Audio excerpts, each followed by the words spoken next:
കോട്ടയം തിരുവാതുക്കൽ ഇരട്ടക്കൊലക്കേസിൽ CBIയും വിവരങ്ങൾ ശേഖരിക്കുന്നുണ്ട്. ഡിവൈഎസ്പിയുടെ നേതൃത്വത്തിലുള്ള സംഘമാണ് വിവരങ്ങൾ ശേഖരിക്കുന്നത്.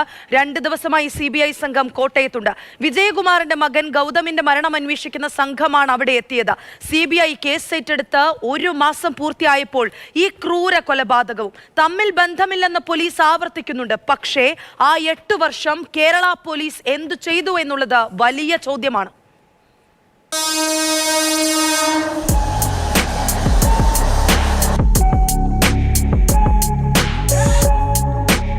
2017 ജൂണിലാണ് വിജയകുമാറിന്റെ മകൻ ഗൗതം മരിക്കുന്നത്. ഇവിടെ തൊട്ടടുത്ത് തന്നെയുള്ള കാരിത്താസ് ലെവൽ ക്രോസിൽ നിന്ന് യുവാവിന്റെ മൃതദേഹം കണ്ടെത്തുകയായിരുന്നു. ആത്മഹത്യയാണെന്നായിരുന്നു പോലീസിന്റെ കണ്ടെത്തൽ. ഇത് പറഞ്ഞുകൊണ്ട് തന്നെ കേസ് റിപ്പോർട്ട് കോടതിയിൽ സമർപ്പിക്കുകയും കേസ് അവസാനിപ്പിക്കുകയും ചെയ്തു. എന്നാൽ മകന്റെ മരണത്തിൽ ദുരൂഹതയുണ്ടെന്നും വിശദമായ അന്വേഷണം വേണമെന്നും ആവശ്യപ്പെട്ട് വിജയകുമാർ ഹൈക്കോടതിയെ സമീപിക്കുകയായിരുന്നു. കാരണം അതിനായി അദ്ദേഹം മുന്നോട്ട് വെച്ച ചില കാരണങ്ങളൊന്ന്, സാമ്പത്തിക ഭദ്രതയുള്ള കുടുംബത്തിലെ ഒരു യുവാവ് മറ്റ് യാതൊരുവിധമായ സാമ്പത്തികമായോ വ്യക്തിപരമായോ കാരണങ്ങളില്ലാതെ എന്തിന് ആത്മഹത്യ ചെയ്യണം എന്നു മാത്രമല്ല, മഹസറിലെയും ഒപ്പം തന്നെ പോസ്റ്റ്മോർട്ടത്തിലെയും ചില കണ്ടെത്തലുകൾ കൊലപാതകത്തിലേക്ക് വിരൽ ചൂണ്ടുന്നുണ്ട്. ഇതൊന്നും കേരള പോലീസ് അന്വേഷിച്ചില്ല എന്നുള്ള അച്ഛൻ്റെ വാദം കോടതി അംഗീകരിക്കുകയും CBI അന്വേഷണത്തിന് ഉത്തരവിടുകയും ചെയ്തു. ആ ഉത്തരവ് വന്നിട്ട് ഏകദേശം 1 മാസമേ ആകുന്നുള്ളൂ. തിരുവനന്തപുരം യൂണിറ്റിനാണ് കേസിൻ്റെ അന്വേഷണ ചുമതല.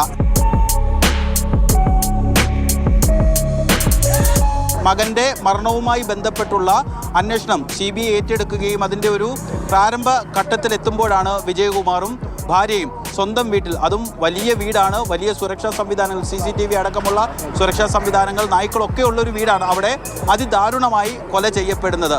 ആ ഘട്ടത്തിലാണ് തിരുവനന്തപുരത്തു നിന്നുള്ള CBI ഉദ്യോഗസ്ഥർ ഇവിടെ എത്തുകയും ഈ മരണവുമായി ബന്ധപ്പെട്ടുള്ള വിശദാംശങ്ങൾ ശേഖരിക്കുകയും ഈ മരണ സ്ഥലത്ത്, കൊലപാതകം നടന്ന സ്ഥലം സന്ദർശിക്കുകയും ചെയ്തത്. ഈ മകൻ്റെ മരണവുമായി ഈ കൊലപാതകത്തിന് ഏതെങ്കിലും രീതിയിലുള്ള കണക്ഷൻ ഉണ്ടോ, ബന്ധമുണ്ടോ എന്ന് പരിശോധിക്കാൻ വേണ്ടിയാണ് CBI ഉദ്യോഗസ്ഥർ എത്തിയത്. പക്ഷേ ഈ ഘട്ടത്തിൽ, അല്ലെങ്കിൽ ഈ കേസ് നടന്ന ഘട്ടത്തിൽ തന്നെ പോലീസ് പറയുന്നത് മകൻ്റെ മരണവുമായി ഈ കൊലപാതകത്തിന് ബന്ധമില്ല എന്നുള്ളതാണ്. മകൻ്റെ മരണവുമായിട്ട് ബന്ധപ്പെട്ട് നിലവിൽ നമുക്ക് വേറെ സംശയങ്ങളൊന്നും ഉണ്ടായിട്ടില്ല. അത് 2018 സംഭവിച്ച ഒരു മരണമായിരുന്നു. CBI അന്വേഷണത്തിന് 1 മാസം മുമ്പ് അതെ, അദ്ദേഹം തന്നെ ഹൈക്കോടതിയുമായിട്ട് ബന്ധപ്പെട്ട് കേസ് നടത്തി അത് CBIക്ക് ട്രാൻസ്ഫർ ചെയ്തിട്ടുണ്ട്. നമ്മൾ കേസ് ഫയൽസ് എല്ലാം CBIക്ക് കൊടുത്തിട്ടുള്ളതാണ്.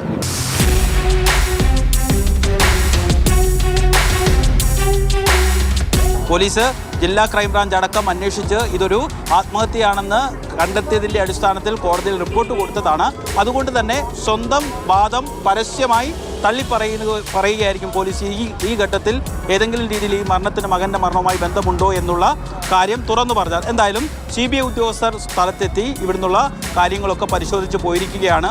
ഒരു പക്ഷേ ഗൗതമിൻ്റെ മരണവുമായി ബന്ധപ്പെട്ടുള്ള അന്വേഷണം നടക്കുന്ന ഘട്ടത്തിൽ ഈ മരണങ്ങൾക്കും ഏതെങ്കിലും രീതിയിൽ അതുമായി കണക്ട് ചെയ്യാൻ പറ്റുന്നുള്ള കാര്യങ്ങളൊക്കെ CBI പരിശോധിക്കും.